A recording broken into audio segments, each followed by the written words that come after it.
Bismillahirrahmanirrahim. Assalamualaikum warahmatullahi wabarakatuh.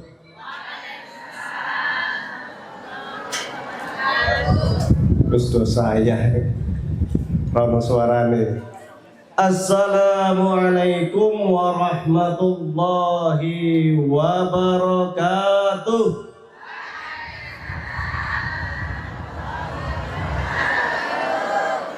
Alhamdulillahi rabbil alamin.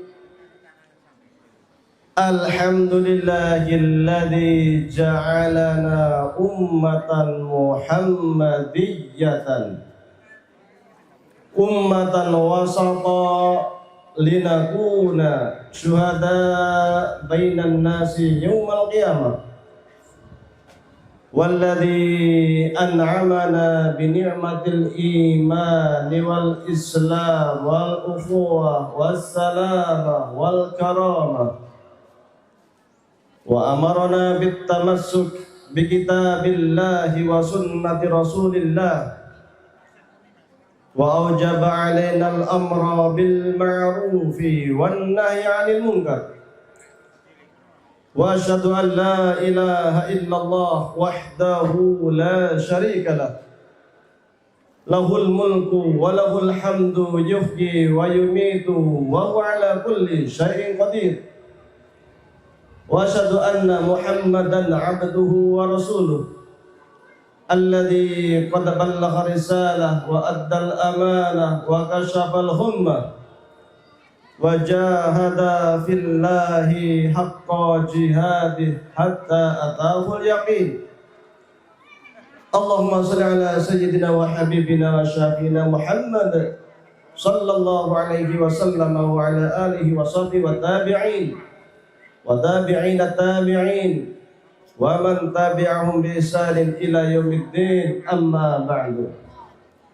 Yang sama-sama kami hormati Bapak Bupati Lamongan, Bapak Camat Mantub,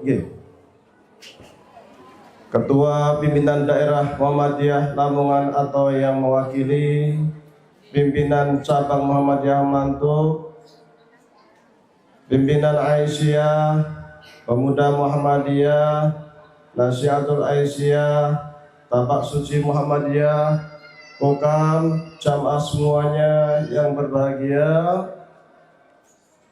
Puji syukur kehadirat Allah Subhanahu wa taala. Pada siang hari ini kita sama-sama dapat berkumpul thalabul ilmi, mudah-mudahan mendapatkan barakah dari Allah Subhanahu wa taala. Salawat serta salam semoga tetap tercurah untuk baginda Nabi Muhammad sallallahu alaihi wasallam.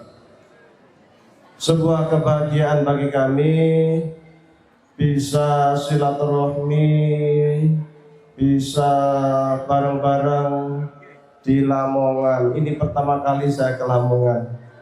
Ya, minggu lalu saya ke Malang, Batu. Nah, ini baru pertama. Lamongan ini Muhammadiyahnya terkenal. Kalau di Malaysia, penguasa Muhammadiyah Malaysia itu orang-orang Lamongan. Ya, BCM Malaysia. Dulu saya awal-awal di Mesir, sebelum muncul pimpinan cabang Muhammadiyah, namanya Ikatan Keluarga Muhammadiyah. Itu sebelum tahun 1996. Di antara penguat Muhammadiyah Kairo, Mesir pada waktu itu, ya orang-orang Lamongan.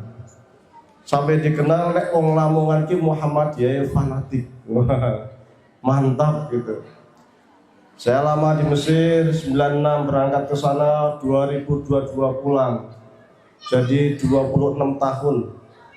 Kesuwen ya, kelamaan. 2022 pulang, diriin pesantren kecil-kecilan di Temanggung, lereng gunung, ketinggian 1175. Maka kalau saya lama-lama di Lamongan, besok sudah hilang karena menguap. Teman saya dingin, sini panas. Sini jemur baju 2 jam kering ya. Tempat saya sehari, apalagi kalau hujan 2 hari baru kering. Dingin ya. Kalau ngobrol mulutnya berasap. Ya. Nggak ada gojek, nggak ada angkutan umum. Di sini rantingnya berapa? 11 ya. 11 ranting luar biasa. Di tempat saya rantingnya itu 1 cabang, namanya cabang Tretet. Rantingnya 3. Iya, makanya di sini perlu disyukuri. Ranting 3 itu tempat saya paling keren. 10 kakak.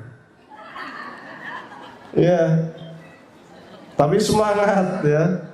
Semangat kita ngaji seminggu 2 kali ya, malam Sabtu, malam Kamis itu ada ngaji di pondok. Malam Sabtu ngaji kita, malam Kamis kita tahsin Al-Qur'an ya. Semangat. Memang di mana-mana yang namanya Muhammadiyah itu mesti minoritas. Tapi kalau ditanya amal usahanya, jangan tanya, paling hebat. Karena orang Muhammadiyah kaya hati. Ya. Kalau udah kaya hati itu uang seberapapun itu kita rela untuk kita infakkan fisabilillah. Tapi kalau hatinya miskin, hartanya banyak, rumahnya mewah, mobilnya mewah, masih korupsi 300 triliun. Hatinya miskin. Ya, maka hati-hati ya. Kata Rasul, al-ghani ghaniyun nafs, yang namanya kaya itu jiwanya yang kaya. Ya. Tadi kita mulai dengan qasidahmu, wah luar biasa itu. Ya. Tadi aslinya pengen nyumbang lagu. Saya punya beberapa lagu karya saya sendiri, ada di YouTube. Ada judulnya itu Madihul Mustafa. Ada judulnya itu Nidaul Jihad, itu tentang Palestina. Ada judulnya itu Al-Qudsu Lana. Ya, itu tentang kerinduan kita untuk masuk ke Palestina supaya kita sholat di Masjid Suci Al-Aqsa. Yang paling baru judulnya Sholawat Muhammadiyah. Sholawatan kenging badan. Boleh tidak sholawatan? Benar boleh tidak itu? Boleh ya. Nek hadroan boleh nggak? Hadroan boleh tidak? Dibaan? Wah. Nek barzanji? Ya. Jadi kadang di jamaah kita itu rondo unik. Nek qasidahan boleh. Nek nyanyi lagu Sang Surya boleh, ya. Tapi nek hadroan ora itu, ya kan? Bedanya apa? Satu musiknya pakai rebana, pakai organ, pakai gitar, yang satu juga pakai rebana. Gara-gara pakai rebana jadi haram. Padahal Rasul tidak pernah pakai gitar, kan? Zaman Rasul itu tidak ada yang nyanyi pakai gitar, pakai organ. Zaman sahabat nggak ada. Mereka kalau main musik pakai rebana. Nah, tadi pagi ada yang tanya soal hukum musik. Wow. Saya kasih berapa dalil tadi pagi? 7 dalil, ya, terkait dengan musik. Ya nanti saya nyanyikan ya lagunya. Jamaah sekalian yang kami hormati, bahwa yang namanya Islam datang itu tidak dari ruang kosong. Islam datang itu sudah ada budaya, sudah ada tradisi. Maka Islam tidak serta-merta kemudian menghapus tradisi, menghapus budaya. Apa yang kita lihat, apa yang kita dengar, apa yang kita buat, apa yang dilakukan oleh manusia, diciptakan oleh manusia, itu bagian dari budaya. Apa yang dia katakan, bahasa, sastra, gedung, apa macam-macam, itu bagian dari budaya. Islam datang ke tanah Arab tidak dari ruang kosong, tapi datang bersama dengan kebudayaan yang ada di dalam masyarakat Arab. Dulu orang Arab itu kalau akikahan sebelum datang Rasul, jadi sebelum Rasul diutus itu akikahan sudah ada. Tapi punya budaya lain. Budayanya apa? Kalau habis akikahan nyembelih kambing, darahnya ditaruh di ember atau apa gitu ya. Lalu kemudian nanti darahnya itu diambil, ditaruh di tangan begini, baru ditaruh di jidatnya jabang bayi. Ini tradisi budaya orang Arab jahiliyah. Datang Islam, akikohannya tetap, ya. Tapi darahnya itu tidak boleh dimanfaatkan. Darah hukumnya najis. Kalau dikonsumsi haram, maka tidak boleh kemudian darah diambil taruh di jidatnya si jabang bayi. Maka oleh Rasul kemudian diganti dengan minyak wangi. Maka kalau ada anak kecil biasanya pas akikahan, ya, kalau yang hidup di tradisi di tempat kami ya tempat kami, karena kami itu kebanyakan nahdien, nanti ada tibaan. Nanti pas tola'al badru alaina, nah itu turun keluar min thaniyatil wada'. Bayinya keluar, di antaranya ada mangkok, isinya ada mangkok, ada macam-macam, ada gunting, ada satu minyak wangi. Minyak wangi itulah yang kemudian taruh di sininya jidatnya sang jabang bayi. Itu budaya. Maka budaya itu dibagi menjadi dua. Budaya yang tidak sesuai dengan hukum syariat, satu. Yang kedua, budaya yang sesuai dengan hukum syariat, dua. Budaya yang tidak sesuai dengan hukum syariat, hukumnya haram, maka dihapus oleh Islam. Contohnya apa? Kalau sebagian orang Arab itu punya budaya tradisi, kalau punya anak perempuan dikubur hidup-hidup. Ya, jadi punya anak perempuan tuh dianggap malu, kok dua anak wedok, nggak bisa apa-apa, tidak bisa menopang hidup keluarga, akhirnya dikubur hidup. Istilahnya itu mau'udatu su'ilat bi ayyi dzambin qutilat. Mau'udah, apa bayi yang tak salah perempuan dikubur hidup-hidup tanpa salah. Itu tradisi jahiliyah yang kemudian diharamkan karena bertentangan dengan hukum syariat. Budaya minum khamr. Orang Arab itu biasa minum khamr, mabuk-mabukan pada acara pesta, minum khamr. Ini bertentangan dengan hukum syariat, maka oleh Islam secara perlahan-lahan, pelan-pelan sampai 3 kali turun ayat-ayat yang awalnya la taqrabus shalah wa antum sukara. Jangan dekati sholat kalau kamu itu mabuk. Sampai 3 kali turun terakhirnya itu innamal khamru wal maisir wal ansab wal azlam rijsun min amali syaitan. Wong bahasanya khamr itu najis, menjijikkan, dia terkait dengan perbuatan setan, maka haram. Ya. Nah, ini tidak sesuai dengan hukum syariat. Ada budaya yang sesuai dengan hukum syariat tetap. Contoh, menolong orang zalim. Ya, ada orang didolimi, tolong.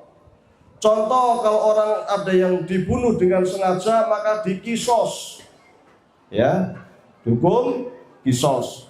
Contoh, kalau ada tamu dihormatinya luar biasa. Nah, ini sudah hukum syariat, maka tetap kekal, dikuatkan oleh ayat-ayat. Oke, terima kasih banyak. Ayat-ayat Al-Quran. Maka ketika kita melihat budaya tadi itu, tidak kemudian serta-merta kita tolak. Karena kadang ada kesan nek jari Muhammadiyah kurang menghormati budaya. Ada kesan ini maksudnya sebagian kalangan mengatakan demikian, padahal ya tidak juga. Maka ketika kita melihat budaya ini, kita melihat secara menyeluruh. Yang namanya sunnah ya. Sunnah itu sesuatu yang disampaikan, dikatakan oleh Rasul, sesuatu yang didengar atau yang dilakukan oleh Rasul, atau disetujui oleh Rasul. Kalau baginda Nabi mengatakan innamal a'malu binniyat, bahwasanya amal perbuatan itu dengan niat, itu artinya perkataan Rasul itu namanya sunnah ya, menurut para ulama hadis. Ketika Rasul sholat, sholu kama ra'aitumuni usolli, sholat seperti kalian melihat saya sholat. Jadi tata cara sholat, sahabat melihat Rasul sholat itu namanya sunnah. Sesuatu yang dilakukan sahabat kok Rasul itu diam,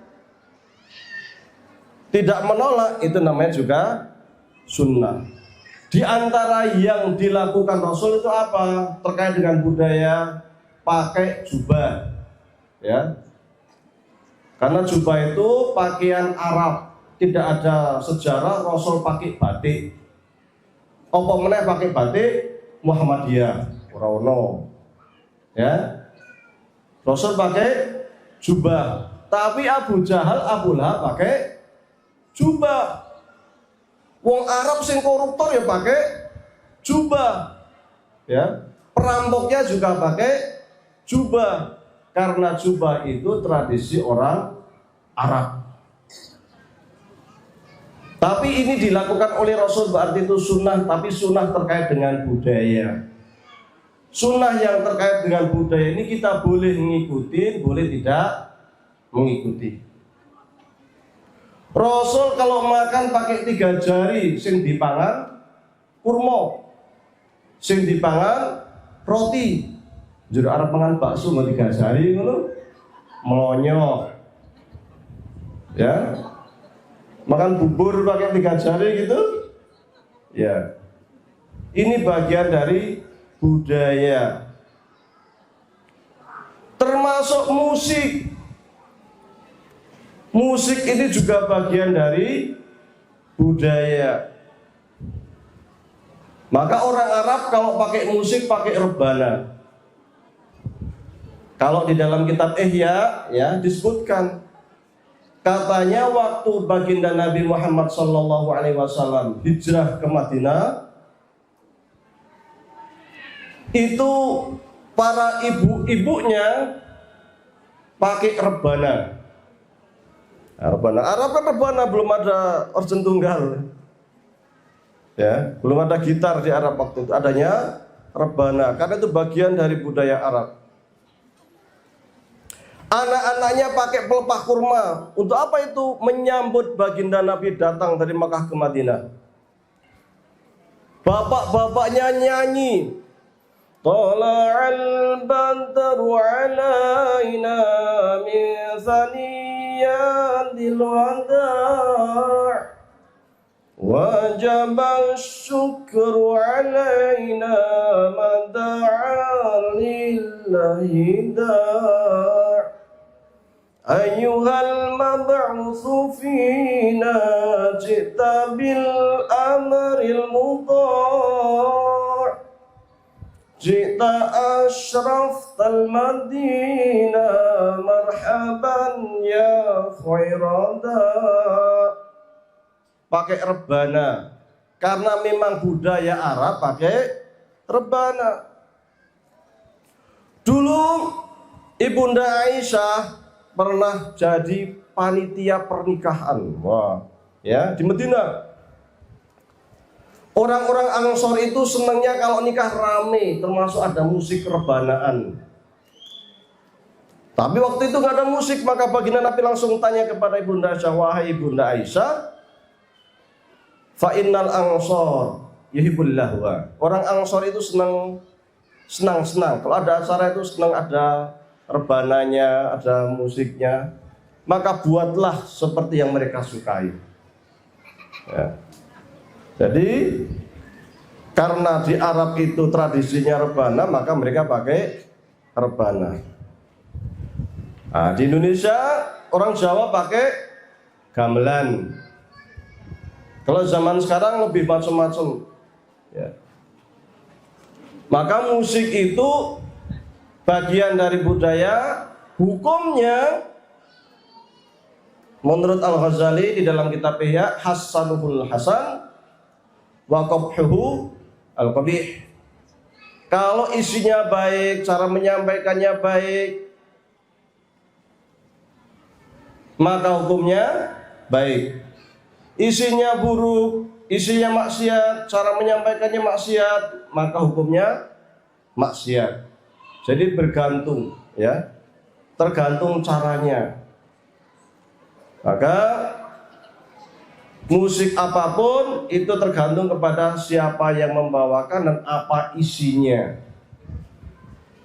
Mau pakai gitar, mau pakai organ tunggal, mau pakai rebanaan, sama.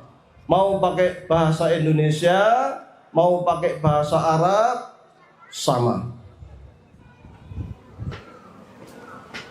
Nah, kalau sholawatan nanti hulu. Nah, sholawatan, apa itu sholawat? Sholawat itu artinya membaca doa.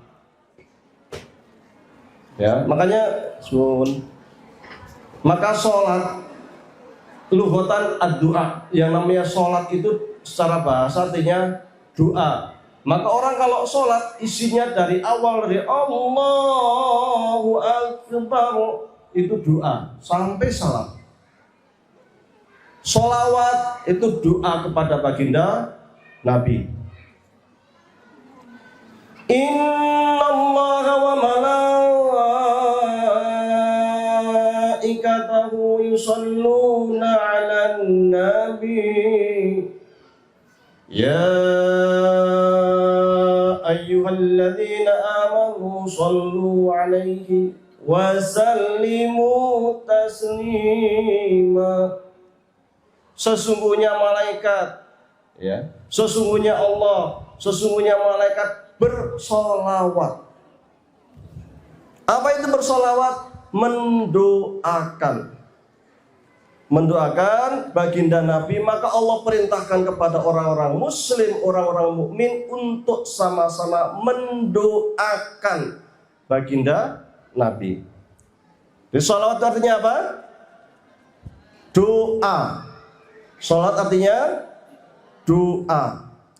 Di dalam doa sholawat itu tadi dikatakan, ya ayyuhalladzina amanu shollu, ada kata-kata shollu, alaihi wasallimu, ada kata-kata sallimu. Maka sholawat dan salam. Sholawat dan salam. Salam itu maksudnya doa keselamatan. Maka para ulama mengatakan doa apapun untuk baginda Nabi terkait dengan doa keselamatan, maka itu disebut dengan sholawat. Basa Jawa termasuk basa Jawa. Bahasa Indonesia, bahasa Indonesia. Tadi dikatakan sholawat artinya doa. Yang namanya doa itu dibagi menjadi dua. Ya, doa dibagi menjadi dua. Yang pertama namanya at-thana'u. Yang kedua namanya at-talabu. At-thana itu pujian. At-thana apa? Pujian. At-talabu artinya permintaan. Maka ketika kita berdoa, kita meminta kepada Allah, baiknya bukan hanya minta, tapi juga memuji. Maka biasanya kalau kita doa, hamdan syakirin, hamdan na'imin, hamdan yuwafi ni'amahu wa yukafiru mazidah. Ya Rabbana lakal hamdu kama yanbaghi li jalali wajhika wa 'azimi sultanik. Ini doa, ini muji Allah dulu, puji-puji. Baru setelah itu kita minta, Rabbana ighfir lana dzunubana wa liwalidayna warhamhuma kama rabbawna shighara. Nah, ini minta, ya Allah ampuni dosa saya, dosa orang tua saya. Tapi sebelumnya didahului dengan astana. Apa itu? Pujian. Ya. Maka doa kepada baginda Nabi, sholawat kepada baginda Nabi itu juga bermakna mendoakan atau memuji. Atau memuji baginda Nabi. Maka ketika kita memuji baginda Nabi itu termasuk dalam makna sholawat. Ya. Maka kalau kita baca kitab-kitab kayak di Barzanji itu banyak pujian kepada baginda Nabi. Nah, pujian-pujian itu namanya sholawat, baik pakai bahasa Arab atau bahasa Indonesia atau bahasa Jawa atau bahasa apapun. Ya. Sana dulu ada seorang Quraisy yang sangat mereka itu bencinya luar biasa kepada baginda Nabi. Ya, mereka bencinya luar biasa pada baginda Nabi. Orang Arab itu paling senang dengan puisi, syair. Maka dia mencari orang yang bisa menghina merendahkan baginda Nabi dengan puisi, dengan syair. Maka dicarilah orang yang pakar puisi, ketemu orang yang bernama Hasan bin Thabit. Ya, Hasan bin Thabit. Maka dipanggillah Hasan bin Thabit ini menghadap orang-orang Quraisy, dikatakan kalau kamu bisa merendahkan baginda Nabi dengan puisi-puisimu maka kamu akan saya kasih hadiah. Maka kemudian dia mencari kelemahan baginda Nabi, dia bersembunyi di belakang bukit sampai Rasul datang lewat, ternyata tidak ada cacat sedikit pun. Yang ada adalah keindahan baginda Nabi. Maka Hasan bin Thabit menulis sebuah puisi yang sangat terkenal sampai ke Lamongan. Apa itu puisinya? Qamarun, qamarun, qamarun sidnan Nabi, qamarun wa jamil, wa jamil, wa jamil sidna Nabi, wa jamil. Ya. Pujian. Rembulan, rembulan, rembulan baginda Nabi, rembulan yang indah, yang indah, yang indah baginda Nabi, yang indah. Kalau dulu kita terkenal dengan lagu-lagu Raihan ya, yang sangat booming ya. Rasulullah dalam mengenangmu kami susuri lembaran sirahmu. Nah, model-model seperti ini, pujian-pujian seperti ini, itu masuk bagian sholawat. Masuk dalam sholawat yang namanya as-sana'u, pujian. Adapun yang doa, ya, yang ada kata-kata sholli wa salim dah, ya kan, sholli, salim. Tadi dalam Al-Quran dikatakan ya ayyuhalladzina amanu shollu, buletin, alaihi wasallimu, buletin. Jadi sholat ada shollu dan sallimu, ada sholawat dan salam. Ini yang umum ya. Sholli wa sallim daiman al-ahmada, Salli wa sallim daiman al-ahmada. Nah, salli wa sallim. Hanya kemudian kita tambah ya, seperti di dalam salat Ibrahimiyah itu kan, wal ali wal ashabi ma qad wahanda, wal ali wal ashabi ma qad wahanda. Iki asline ngaji wong MU Muhammadiyah.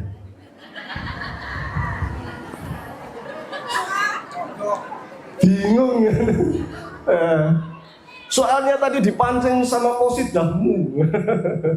Ya, yang ingin saya sampaikan sebenarnya terkait dengan budaya tadi itu. Jadi di dalam budaya itu ada namanya, kalau istilah Ustadz Pit, itu namanya akulturasi budaya. Bahasanya angel. Ada campur aduk, saling mempengaruhi antar budaya. Dan itu biasa, sangat biasa, umum. Nah, kita di dalam budaya itu biasa. Kadang kita itu terkungkung di dalam apa istilahnya politik identitas. Jadi beragama itu kadang bukan berdasarkan fikih ya, bukan berdasarkan fatwa, tapi berdasarkan identitas. Umpama nih, kalau tadi kan sang surya telah bersinar, syahadat dua melingkar. Boleh kan? Giliran salawatan, wojo itu NU. Nah, ini yang saya sebut dengan identitas. Ini identitasnya wong kono, kita nggak usah ikut-ikutan. Kita ngaji pakai kitab. Abda'u bismillahirrahmani wa birrahimi da'imil isani falhamdulillahil qadimin awani al-akhir baqi bila ta'awli thumma salatu wassalamu sarmada ala nabi khairi maqad wahada wa KNU. Nah, ini yang namanya berislam dengan identitas masing-masing, ini yang mungkin perlu kita kikis ya. Selama itu baik, kita bareng-bareng, kita pakai bareng-bareng. Yang nama Kiai Haji Ahmad Dahlan juga ngaji kitab kuning. Bahkan kalau saya itu melihat Kiai Haji Ahmad Dahlan itu 3 fase. Pertama fase kitab kuning, dari awal sampai beliau ngaji ke ayahnya Kiai Abu Bakar, sampai ke Syekh Soleh Darat, sampai ke timur sana, konon sampai ke Kiai Khalil Bangkalan, ngaji kitab kuning. Kemudian ke Mekah umur 15 tahun, dari tahun 1883 ya, sampai 1888 ngaji sama Syekh Imam Nawawi Al-Bantani, Syekh Soleh Darat, Syekh Khotib Al-Minangkabau, Syekh Abu Bakar Sato, dan lain-lain. Ngaji apa? Ya kitab kuning ya. Syekh Soleh Darat itu punya 3 murid yang luar biasa. 1 Kiai Haji Ahmad Dahlan, 1 Kiai Hasyim Asy'ari, satunya R.A. Kartini. 3 murid monsel. Dan memang Syekh Soleh Darat ini sangat luar biasa. Ahli tafsir, ahli fikih, akidahnya luar biasa, karyanya banyak. Pulang ke Indonesia, datang ke Mekah lagi tahun 1903 sampai 05, mulai terpengaruh oleh pemikiran-pemikiran pembaruan Syekh Rasyid Ridho, Syekh Jamaluddin Al-Afghani, Syekh Muhammad Abduh ya. Pulang nanti tahun 1908 bergabung ke Budi Utomo dengan model-model barat. Nah, jadi sebelum belajar organisasi ala Belanda ala barat, yang dikasih kitab kuning ya. Kemudian terpengaruh gerakan-gerakan pembaruan fase kedua. Baru fase ketiga itu belajar model organisasi model barat ya. Dan Kiai Haji Ahmad Dahlan tidak anti budaya. Maka sering digambarkan kalau beliau pulang itu bawa biola, dan biola bagian dari budaya. Biola itu kesannya barat ya, kesannya barat. Contoh lain, beliau itu juga sangat lekat dengan budaya. Beliau pakai bajunya baju Jawa, pakai apa jarik ya, pakai igil-igil ya, tidak pakai jas, tidak pakai dasi. Tapi kiai-kiai Muhammadiyah sekarang jarang yang pakai, sukanya pakai batik Muhammadiyah. Ya. Itu kiai zaman dahlan, jadi menghormati budaya. Maka kita jangan kemudian terkungkung oleh politik identitas, gampang ini. Pokoknya ini milik sana, kita nggak usah. Kita yang ini, padahal intinya sama saja. Ya. Kalau saya karena Muhammadiyah hanya 10 kakak, ya, sementara yang lain itu Nahdien, ya saya lentur saja. Saya kalau soal fikih cabang itu lentur. Kenapa lentur? Karena memang hukum fikih itu sifatnya dzonni, kesepakatan para ulama. Dzonni itu artinya praduga. Praduga itu artinya menurut saya benar, tapi menurut orang lain belum tentu benar. Menurut saya benar pada sekarang saat ini, besok belum tentu benar. Itu fikih. Jadi biasa saja terkait dengan perbedaan fikih. Sing Arab sholat taraweh 11 silahkan, yang mau 23 silahkan, yang mau 36 silahkan, yang mau 46 silahkan. Yang mau 100 rakaat taraweh juga silahkan. Yang penting jangan sampai 2-3 rakaat 10 menit rampung. Nah, kalau ini mesti merasai. Kenapa? Syarat rukunnya tidak dipenuhi. Apa itu? Tumak nina. Ya. Jadi fikih itu biasa saja. Berbeda itu boleh. Imam Hanafi beda dengan Imam Malik. Imam Malik punya murid namanya Imam Syafi'i. Antara Imam Malik dengan Imam Syafi'i beda. Imam Syafi'i punya murid namanya Imam Ibnu Hanbal. Antara Imam Syafi'i dan Ibnu Hanbal beda. Imam Syafi'i punya murid namanya Daud Az-Zahiri. Antara Imam Syafi'i dan Daud Az-Zahiri beda. Imam Syafi'i punya guru namanya Imam Ats-Tsauri, Sufyan Ats-Tsauri. Antara Imam Ats-Tsauri dengan Imam Syafi'i juga beda. Tapi biasa saja. Ya. Bahkan di dalam perkara akidah, cabang akidah itu kadang beda, kadang. Imam Hasan Basri punya murid namanya Wasil bin Atha. Hasan Basri itu ahlu sunnah wal jamaah. Wasil bin Atha pendiri Mu'tazilah. Imam Abu Hanifah berguru kepada Imam Bakir, berguru kepada Imam Ja'far Shadiq. Imam Bakir dan Imam Ja'far Shadiq itu diantara para imam-imam Syiah. Imam Abu Hanifah punya teman dekat sekali namanya Imam Zaid. Dan Imam Zaid itu adalah imam Syiah Zaidiyah. Biasa saja. Bahkan beberapa hadis dari Sahih Bukhari ada riwayat-riwayat dari Khawarij, ada riwayat-riwayat dari Syiah. Yo biasa saja. Maka kita di dalam menghadapi perbedaan itu biasa saja. Yang penting bersatu. Bersatu itu wajib. Bercerai, kawin lagi. Ya. Wah. Jadi nek fikih itu jangan kereng-kerengan ya. Budaya jangan kereng-kerengan ya. Nah, saya sekarang tak nyanyikan yang namanya sholawat Muhammadiyah. Sholawat tadi apa namanya? Doa ya. Sholat artinya doa. Doa dibagi jadi 2. Yang pertama namanya pujian. Yang kedua namanya permintaan. Ya, jadi kalau kita itu memuji dan meminta kepada Allah itu kita artinya berdoa. Kita memuji baginda Nabi dan mendoakan baginda Nabi namanya juga mendoakan atau sholawat ya, namanya juga sholawat. Ini ada sholawat namanya sholawat Muhammadiyah.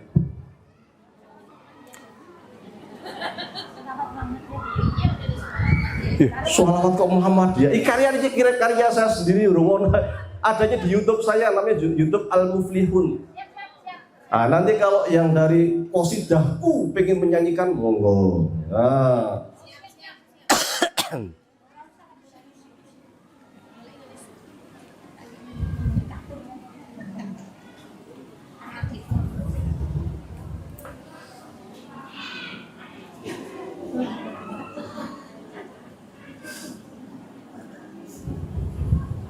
Nah, saya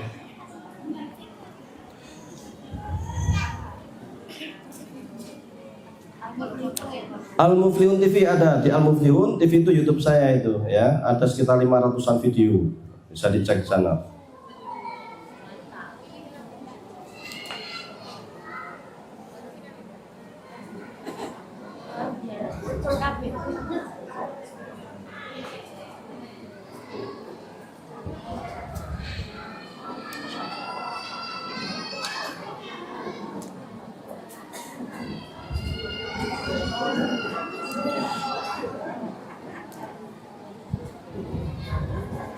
Ya Rabbi bil Mukhtari balik maqasidana waghfir lana taksirana fi sunnatil Muhammadiyah. Ya, saya tak cari kok belum ketemu. Ya, biasanya saya kalau nyanyi belakangnya itu rebanaan, ya, belakangnya rebanaan, ya. Karena memang tradisi tempat kami banyakan rebana, jadi ngikut tradisi.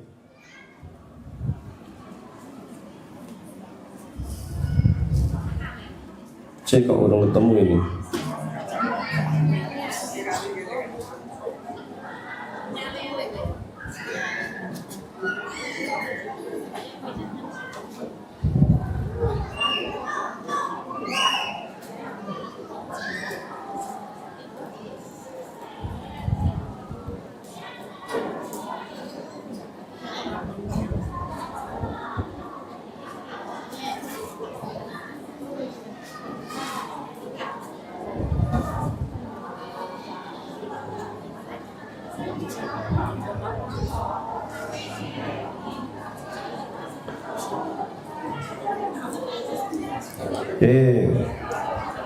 Ya Rabbi bil Mukhtari balik maqasidana waghfir lana taksirana fi sunnatil Muhammadiyah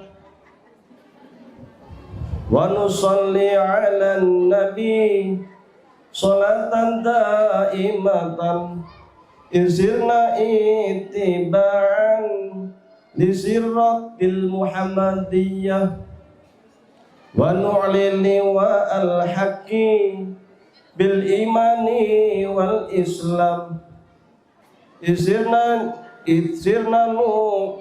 tadiyan sunnatil Muhammadiyah. Terakhirnya kafe pakai Muhammadiyah, makanya saya sebut dengan istilah sholawat Muhammadiyah, ya.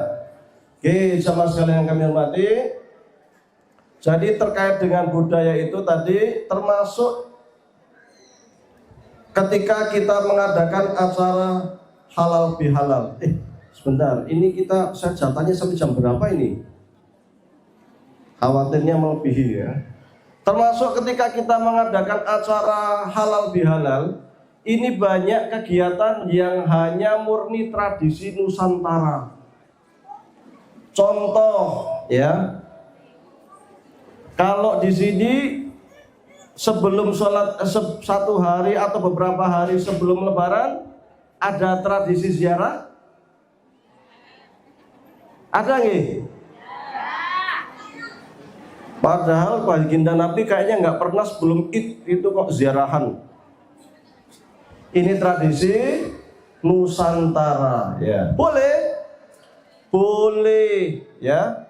Jadi selama ada dalil umum dan tidak ada dalil yang mengkhususkan, maka hukumnya boleh.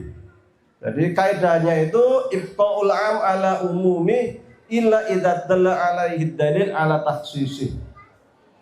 Dalil umum tetap berlaku umum kecuali ada dalil yang mengkhususkan. Maka seperti contoh apa?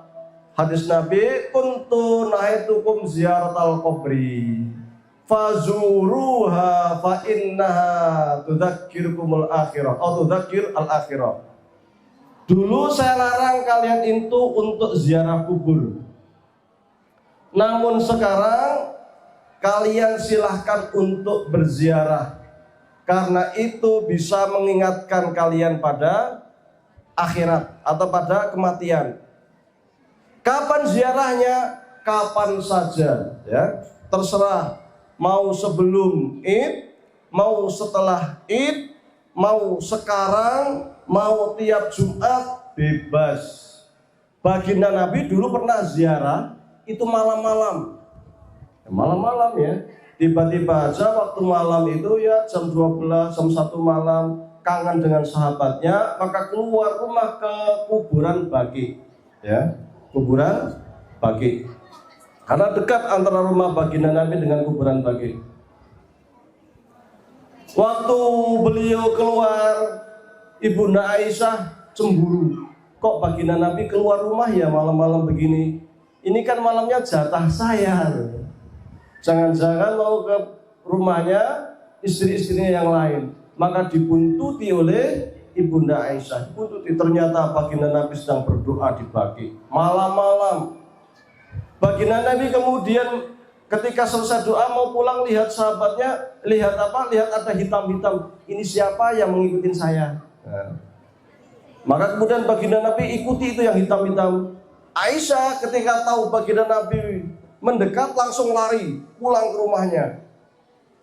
Dikejar sama baginda Nabi, masuk rumah. Bunda Aisyah langsung tidur-tiduran, pura-pura tidur tapi ngos-ngosan.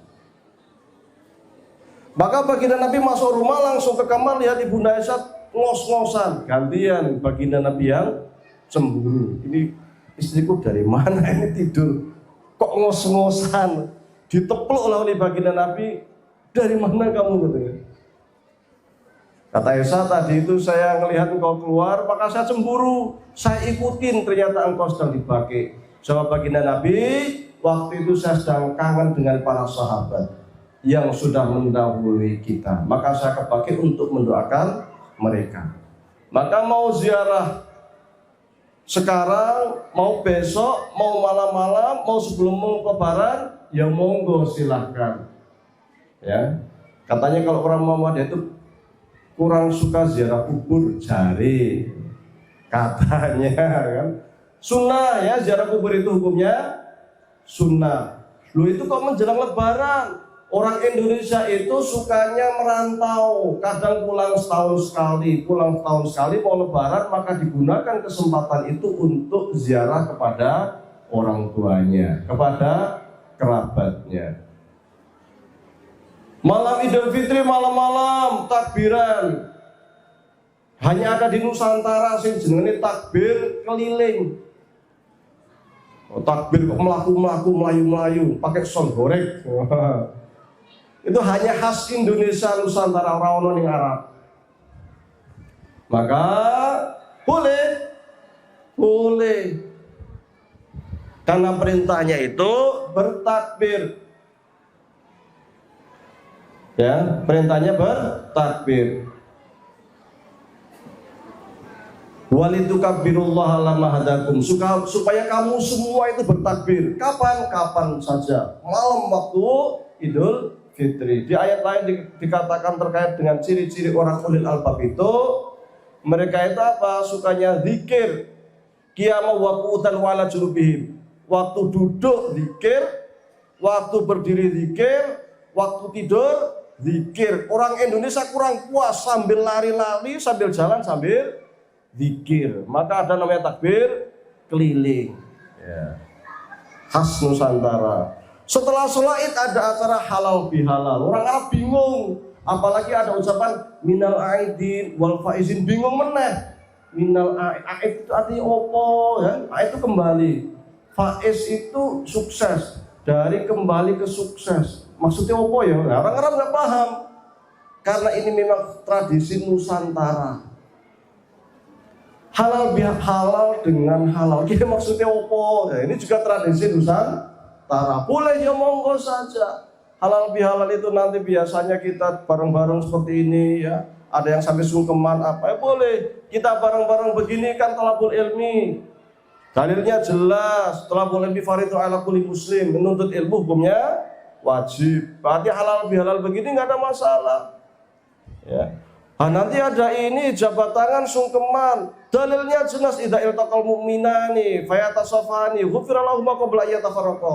Kalau ada dua orang mukmin ketemu jabat tangan sebelum berpisah, dosa-dosanya gugur kan? Kapan jabat tangannya terserah, mau sebelum sholat, setelah sholat, ketemu bareng Idul Fitri, monggo. Jadi katanya kalau Idul Fitri itu istimewa untuk ibu-ibu katanya. Kenapa? Karena di saat itulah ibu-ibu mengakui kesalahannya di depan suaminya. Wah, lu ibu-ibu ini istimewa karena ibu-ibu ini dijamin masuk surga. Bapak-bapak enggak ada jaminan masuk surga. Orang percaya hadisnya. Aina mamra'atun sholat waqtaha wa shamat syahraha wa hafidhat farjaha wa ata'at zawjaha tadkhulul jannata min ayyi babin syi'ti. Seorang istri itu kalau dia sholat pada waktunya, puasa bulan Ramadan dilakukan, menjaga kehormatannya, taat kepada suaminya, maka silahkan masuk surga dari pintu manapun yang dia suka. Asik toh. Jadi ibu-ibu itu dijamin masuk surga. Yang penting 4 ini: sholat waktunya, puasa Ramadan, jaga kehormatan, satu lagi apa? Taat pada suaminya. Tapi anehnya waktu baginda Nabi Mi'raj ke langit, jalan-jalan ke neraka, lihat mayoritas neraka itu perempuan. Maka tanya kepada Jibril, wahai Jibril, ini kok perempuan banyak sekali di neraka, padahal mereka itu udah dijamin masuk surga. Kata Jibril apa? Perempuan itu punya 2 penyakit yang sangat berbahaya. Apa itu? Yang pertama, kurang pandai bersyukur kepada suami. Yang kedua, nek bahasanya orang Temanggung itu suka maidu, suka menyalahkan suami. Wah, kaya rono bener kan? Ini 2 penyakit ini yang membuat ibu-ibu sebagian besar ada di neraka. Tapi kalau ibu-ibu yang di sini soleh-solehah semua, insya Allah, amin. Calon ahli surga semua, amin. Ya, luar biasa ya. Jadi yang penting taat sama suami, sholat 5 waktunya, puasa Ramadan, jaga kehormatan, silahkan masuk surga dari pintu manapun yang disukai. Kalau bapak-bapak ini tanggung jawabnya berat, istrinya nggak sholat bisa jadi bapaknya diseret ke neraka. Anaknya nggak sholat bisa jadi bapaknya diseret ke neraka. Ku anfusakum wa ahlikum nar. Ini untuk bapak-bapak. Wahai bapak-bapak, jaga dirimu, jaga istrimu, jaga anak-anakmu, jangan sampai masuk neraka. Ini ayat buat bapak-bapak. Abot, ya, abot jadi bapak-bapak. Ibu-ibu ini sudah ada jaminan masuk surga, amin. Semuanya insya Allah ahli surga. Bapak, ibu semuanya ahli surga, amin. Halal bihalal, ada jabat tangan, ada saling memaafkan, ya, saling memaafkan. Dan hadis Nabi mengatakan mangkana indal madlamatul yaqihi min malihi aw irdihi falyatahallal minhul yawm qabla yakuna dinaran wala dirhaman. Ya. Jadi orang yang waktu di dunia itu punya kezaliman kepada sesama muslim, baik terkait dengan harta atau terkait dengan kehormatan, falyatahallal, hendaknya minta dihalalkan. Maka orang Indonesia membuat acara namanya halal bihalal, karena hadis ini mengatakan falyatahallal minhul yum, hendaknya minta dihalalkan pada waktu ini mumpung kita masih di dunia, qabla ayakuna dinaran wala dirhaman, sebelum ada uang dinar dirham itu kelak tidak akan berguna lagi. Ya, baik, mungkin silahkan sekiranya mau ada pertanyaan ya, karena sudah lebih dari hampir sejam ya. Terima kasih waktunya Ustadz. Ini ada 3 titipan pertanyaan. Ini saya baca satu persatu atau langsung 3-3-nya Ustadz? Satu-satu aja, nanti saya lupa. Baik, itu pertanyaan yang pertama mengenai KHGT. Apa sih? KHGT. Oh, KHGT. KHGT, dan apa bedanya sama yang sebelumnya? Kalau yang sebelumnya, ini saya bukan ahli falak ini, mestinya beliau yang jawab ini. Kalau wujudul hilal, sebelumnya kan wujudul hilal ya. Jadi kalau kita lihat pada HPT Muhammadiyah, itu proses untuk sampai kepada KHGT ini prosesnya panjang ya. Di HPT jilid 1 itu kita pakai ruqyah persis kayak NU, ruqyah mutlak tanpa ada standarnya ya dulu. Tapi kemudian pendapat ini setelah itu dilemahkan ya. Jadi biasa ya pendapat dianggap kuat pada suatu kali kemudian dianggap lemah. Kemudian pakai hisab, hisab pun beberapa kali. Ada hisab matlak. Jadi kalau sudah wujud di suatu negara, di Indonesia, kita kan di Indonesia ya, di Aceh wujud, di sebelah timur sudah wujud, di Aceh belum wujud umpamanya ya. Pokoknya yang sudah wujud duluan itu dia lebaran duluan atau puasa duluan. Yang belum wujud ya nggak puasa. Jadi sangat waktu itu ya bisa jadi satu negara 2 kali Id sesama Muhammadiyah. Karena patokannya adalah hisab matlak. Dimanapun di suatu wilayah yang sudah matlak, sudah wujud, dia lebaran duluan atau puasa duluannya belum wujud ya belum. Kemudian dirubah lagi, wah ini persatuan kita kurang. Maka muncul namanya hisab matlak plus wilayatul hukmi. Jadi kalau sudah wujud di seluruh Indonesia, di Indonesia itu sudah ada yang wujud ya. Meskipun ada beberapa yang wilayah yang belum wujud, maka yang belum wujud ikut pada yang wujud. Kemudian berubah lagi menjadi wujudul hilal. Pokoknya ini juga plus wilayatul hukmi sama juga. Selama hilal itu dianggap wujud meskipun 0, sekian, itu dianggap sudah wujud. Nah, yang sekarang ini terkait KHGT, ini aslinya bukan pendapat baru, ya. Jadi yang namanya matlak global, hilal di mana sudah wujud, berarti seluruh dunia dianggap wujud. Ini sesungguhnya pendapat lama. Pendapat siapa? Madhab Hanafi, ya. Dulu HTI yang pakai ini sampai sekarang ya, HTI itu pakai ini. Jadi dimanapun sudah wujud dianggap sudah wujud. Baru kita belakangan itu menguatkan pendapat ini.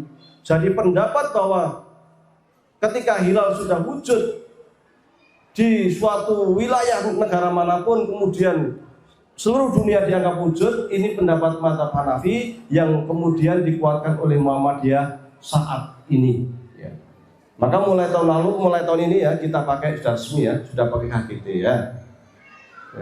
Baik, terima kasih. Untuk pertanyaan yang kedua, bagaimana pandangan Muhammadiyah mengenai politik praktis? Yang HGT dulu tak tambah sedikit lagi.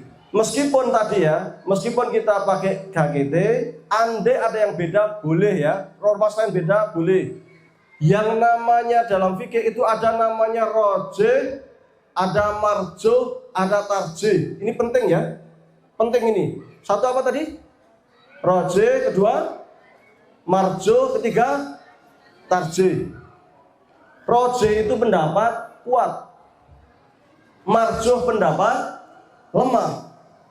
Tarjih cara mencari pendapat mana, menentukan mana yang kuat, mana yang lemah. Itu namanya tarjih. Majelis tarjih adalah majelis yang fungsinya, tugasnya diantaranya adalah mencari keputusan di mana pendapat yang dianggap lebih kuat, ya. Dan pendapat yang dianggap kuat pun kuat kapan dan oleh siapa. Kuat sekarang belum tentu kuat esok. Makanya saya sampaikan tadi, dulu pakai ruqyah dianggap kuat, tapi sekarang ruqyah dianggap lemah. Tahun lalu kita masih pakai wujudul hilal dianggap kuat, sekarang dianggap lemah. Ya. Dan kuat menurut saya pun belum tentu kuat menurut yang lain. Pemerintah tidak pakai HGT kan? NU tidak pakai, maka posisinya kita itu adalah toleran. Karena kita sendiri kadang melemahkan pendapat yang sekarang kita anggap kuat. Pendapat yang marjo bukan berarti sesat. Pendapat yang marjo bukan bid'ah.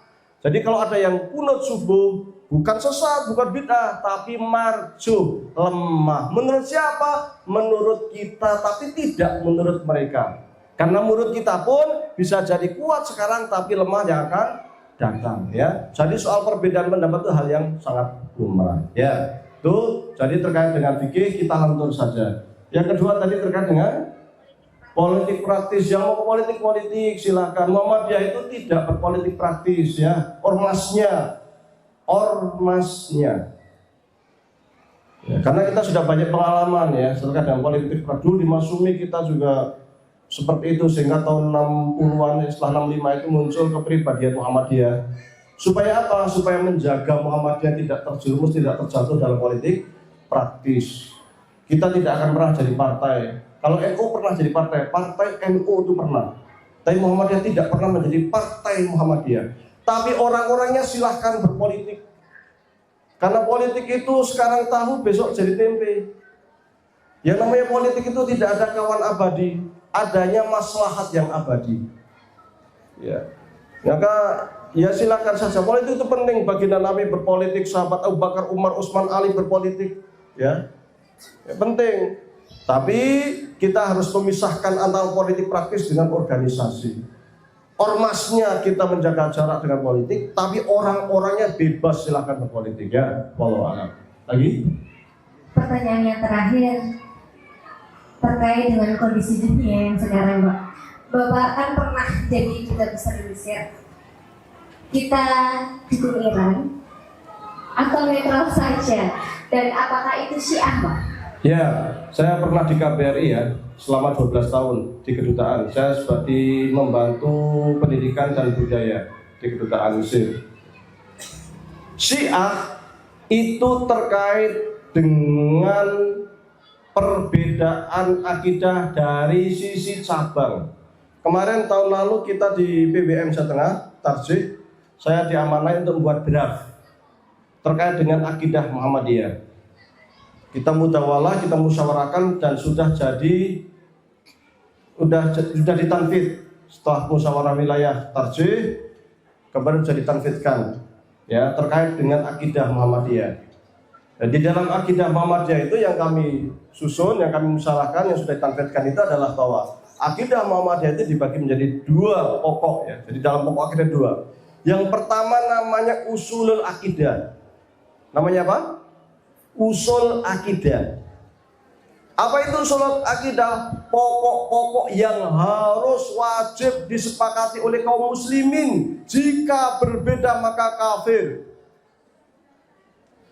Apa itu? Rukun Islam dan rukun iman. Maka kalau ada yang percaya sama Allah, percaya kepada Rasul, tidak percaya kepada hari kiamat, kafir. Tidak percaya kepada malaikat, kafir. Ya. Atau dia tidak percaya kalau sholat wajib, kafir. Tidak percaya kalau puasa itu wajib, kafir. Ya. Ingkar terkait dengan rukun Islam atau rukun iman itu kafir. Ini usul akidah. Yang kedua, furu' akidah. Maka ketika berbeda di dalam furu' atau cabang akidah, pokoknya harus sama ya, pokoknya. Tapi cabang kanan, cabang kiri, cabang atas, cabang bawah, itu ketika berbeda statusnya tetap muslim. Ya. Statusnya tetap muslim, hanya mungkin masuk di ahlul bid'ah. Di APT disebutkan di bab terakhir dalam iman. Faman i'taqada jami'a dzalika mungkinan bihi kana min ahlil haqqi was sunnah wa faraqa ahlil bid'ah wad dhalal. Ini teks HPT. Barang siapa yang percaya dengan konsep-konsep yang akidah yang ada di HPT, maka dia masuk ahlul haqq was sunnah, dan sementara yang berbeda masuk ahlul bid'ah dan sesat. Tapi ahlul bid'ah was sesat dan sesat tadi masuk Islam, masih dalam ruang lingkup orang Islam. Ibaratnya kita di sini ada yang nggak sholat, muslim nggak? Muslim, tapi pelaku maksiat. Ada ngaku ahlu sunnah tapi nggak puasa, tetap muslim tapi pelaku maksiat. Kalau dia ingkar, kafir. Kalau ingkar sholat, ingkar puasa, kafir. Tapi kalau nggak sholat karena malas dan lain sebagainya, kafir. Syiah secara usulnya itu sama, syahadatnya sama, Qurannya sama, sholatnya sama. Sholatnya ya kalau dengan kita mazhab Syafi'i agak beda ya, kita kan mazhabnya Syafi'i. Ya kalau kita pakai tarjih, maaf. Kalau di Indonesia umumnya mazhab Syafi'i. Kalau kita pakai tarjih, ya ada perbedaan cabang sedikit. Ya, dia lebih dekat ke mazhab Hanafi. Karena Imam Hanafi dulu berguru kepada Imam Ja'far. Ya. Jadi beda-bedanya hanya di cabang-cabang. Ya. Perbedaannya di apa misalnya? Perbedaannya misalnya bahwa mereka percaya kalau setelah Imam Ali itu mestinya Imam Hasan, kemudian Imam Husain, kemudian Imam Zaid, kemudian Imam Ja'far, kemudian Imam Bakir, Kasani dan lain sebagainya sampai 12 imam.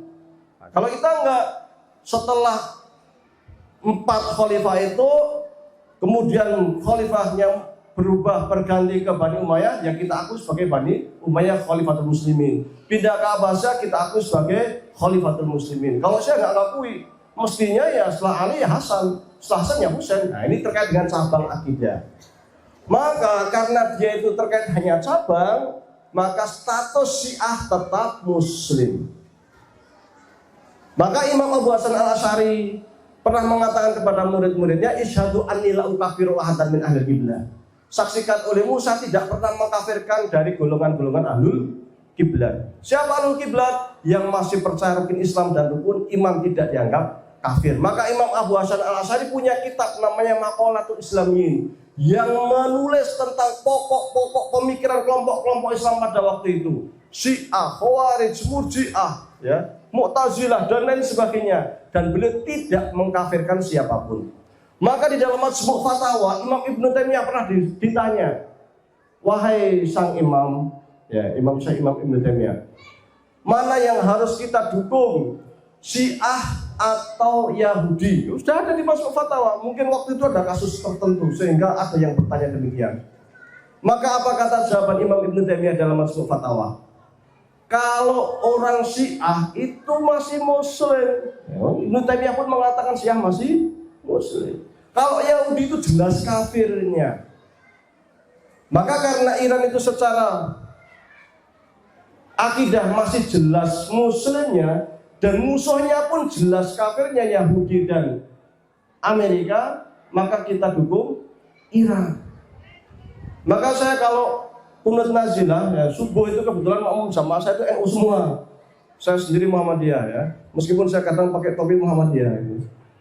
Saya kunut dan di antara kunut saya itu doakan, Allahumma a'izzal Islam wal muslimin, Allahumma ansil mujahidina fi Palestina wa Iran. Saya doakan, Allahumma tsabbit aqdamahum, Allahumma anzil alaihim sakinata wal maghfirah war rahmah, Allahumma arham umat Muhammad, Allahumma dammir al-yahud fa innahum a'da'aka a'da'ad-din, Allahumma shaddid shamlahum wa farik jam'ahum wa zawir dawlatahum. Kita doakan begitu. Waj'al amwalahum ghanimatan lil muslimin, karena mereka muslim. Ini sekarang ini taruhan ya. Kalau ingin sedikit buka politik Timur Tengah ya. Ini taruhan, ini perang sekarang ini. Kalau Iran jatuh, habis sudah. Timur Tengah habis. Ini taruhan benar ini. Karena pernah lihat bendera Yahudi, jaret atas, jaret bawah, bintang David tengah ya. Jaret atas itu sungai Nil, jaret bawah itu sungai Efrat. Jadi pengennya Israel itu, menurut keyakinan mereka, luasnya negara Israel itu dari Mesir sampai Irak. Kalau Iran jatuh, ya dulu kan Irak itu kuat, selesai Irak kan, satu. Libya kuat, selesai Libya kan. Suriah kuat, selesai Suriah. Sudan, selesai Sudan. Sudah dihabisin ini negara-negara yang kuat-kuat ini. Tinggal Mesir, Iran, Turki, tinggal 3 negara. Adapun Qatar, Imarat, Saudi dan lain-lain itu sudah di bawah ketiak Amerika semuanya.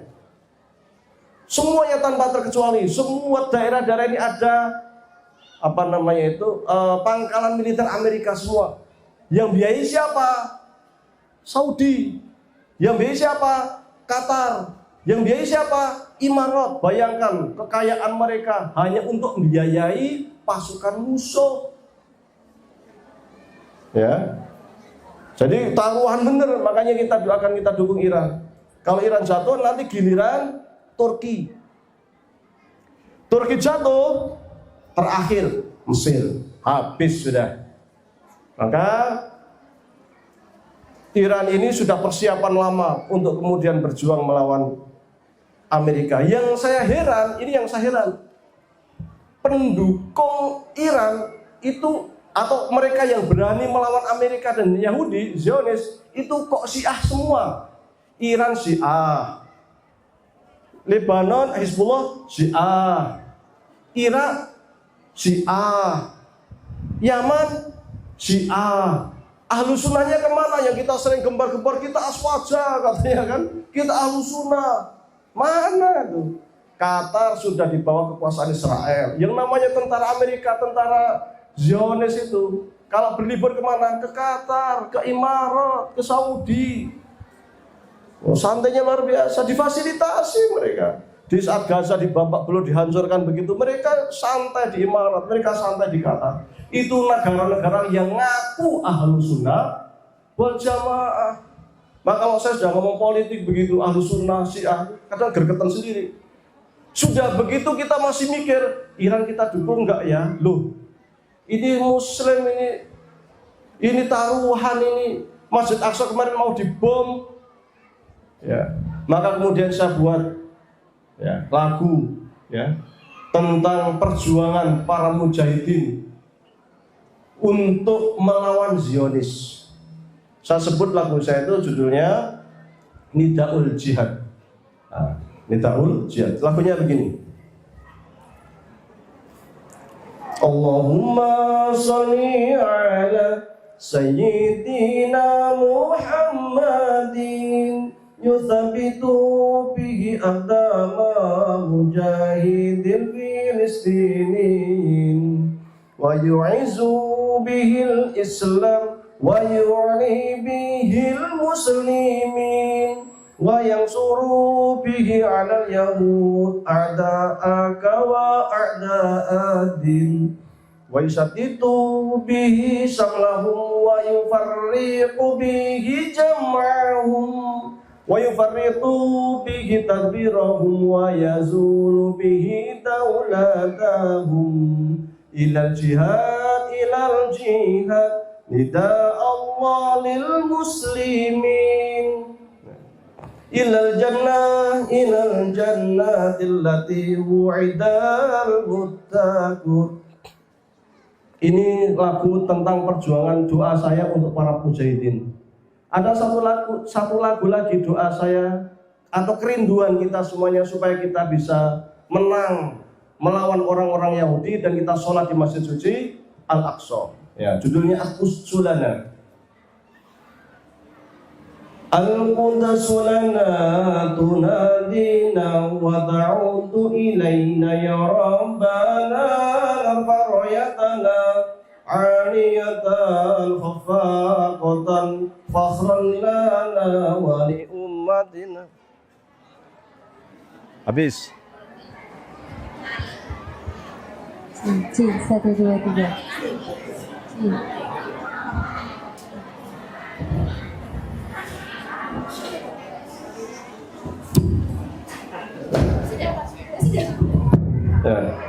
Fakhran lana wa li ummatina nusalli fiha wa nutahhiruha min anjasil yahuda wa nusallimu ala khairil baraya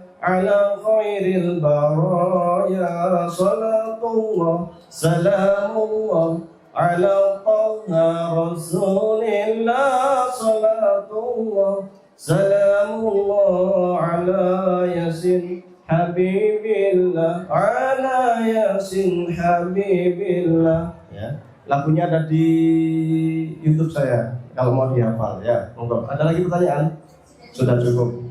Baik, mudah-mudahan bermanfaat. Sekiranya ada salah, ada kurang, terlalu lama barangkali mohon dimaafkan. Aqulu qouli hadza wastaghfirullah li wa lakum. Assalamualaikum warahmatullahi wabarakatuh. Waalaikumsalam warahmatullahi wabarakatuh.